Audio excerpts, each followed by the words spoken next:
Bienvenidos a Bajado a Tierra, un espacio para hablar de psicoanálisis.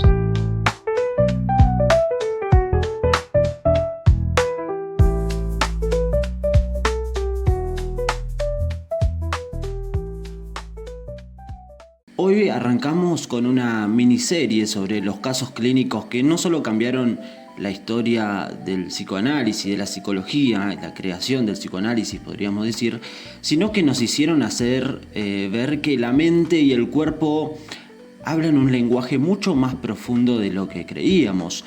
Y no podemos empezar esta serie sin hablar del caso Ana O. Un caso que tiene un poco de todo, síntomas medios inexplicables, emociones reprimidas y, lo más importante, un descubrimiento que, sin exagerar, redefinió nuestra manera de entender la mente. Vamos a viajar al pasado, viajemos a Viena a finales del siglo XIX. Imagínate a Joseph Breuer, un médico que como muchos en su época, mejor dicho, está convencido de que los síntomas físicos deberían tener causa física, como todo médico. Pero de repente llega esta paciente, Berta Pappenheim, que en los textos psicoanalíticos conocemos como Ana O. Esta joven súper inteligente, brillante, educada, sufre una serie de síntomas un poco extraños, ¿no? Recordemos que estamos en los finales del siglo XIX. Tenía parálisis en partes del cuerpo, alucinaciones e incluso la pérdida del habla en su idioma materno. Súper raro, era el alemán. Aunque, sorprendentemente, sigue pudiendo hablar inglés. Breuer empieza a trabajar con ella y lo que descubre es impresionante. Cada vez que Ana hablaba de experiencias dolorosas, sus síntomas mejoraban. Ahí Breuer se da cuenta de algo que desafía a la medicina de la época, ¿no?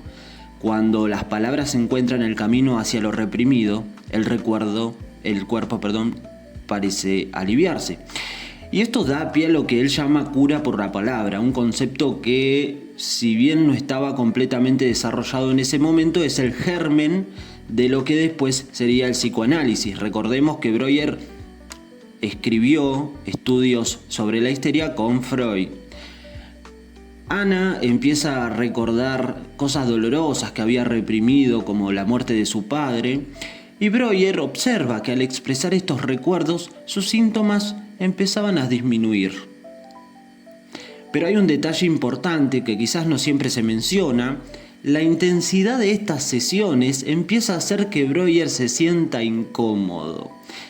Y acá viene el punto clave que marca el quiebre de este caso. Con el tiempo, la relación terapéutica se va volviendo más complicada. Recordemos que en ese entonces no era una sesión por semana como lo conocemos hoy en día. Era todos los días. Freud iba los 7 días a la semana. Era tipo, Freud venía a tomar mate.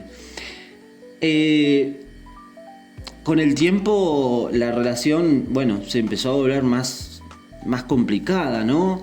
Ana, en su estado vulnerable y emocional, empieza a desarrollar sentimientos hacia Breuer, lo que hoy llamaríamos transferencia, ¿no?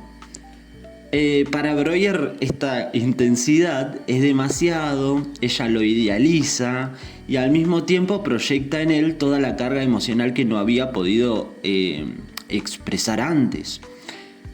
Eso va generando que Breuer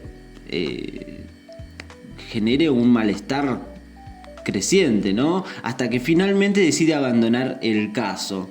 En lugar de ver en esta transferencia una oportunidad de profundizar en el proceso, se asusta y se aleja.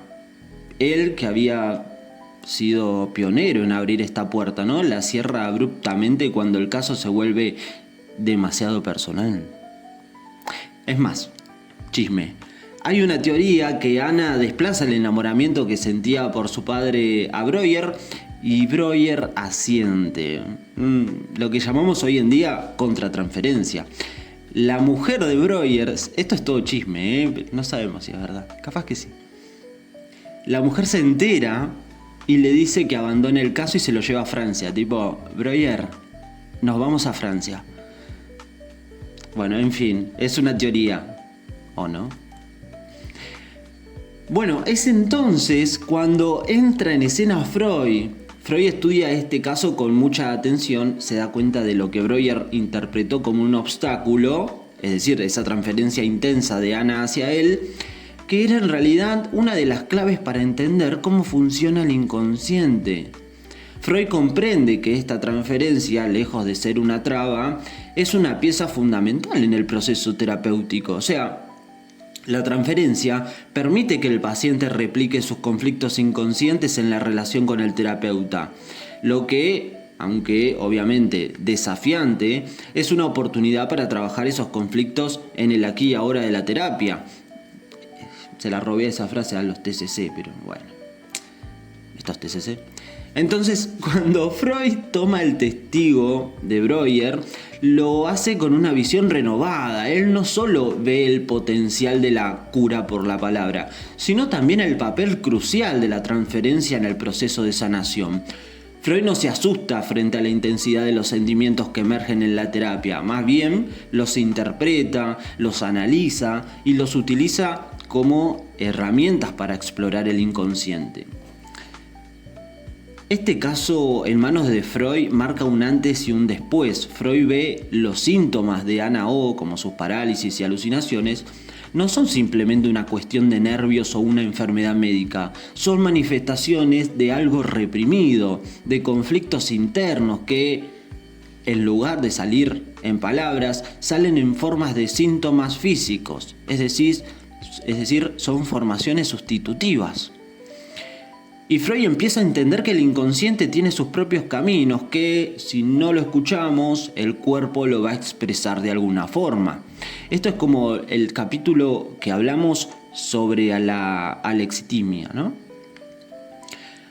A partir de acá, Freud desarrolla las bases de lo que hoy conocemos como el psicoanálisis. Se da cuenta de que el papel de terapeuta no es solo escuchar pasivamente, sino facilitar que estos contenidos reprimidos se expresen y se procesen.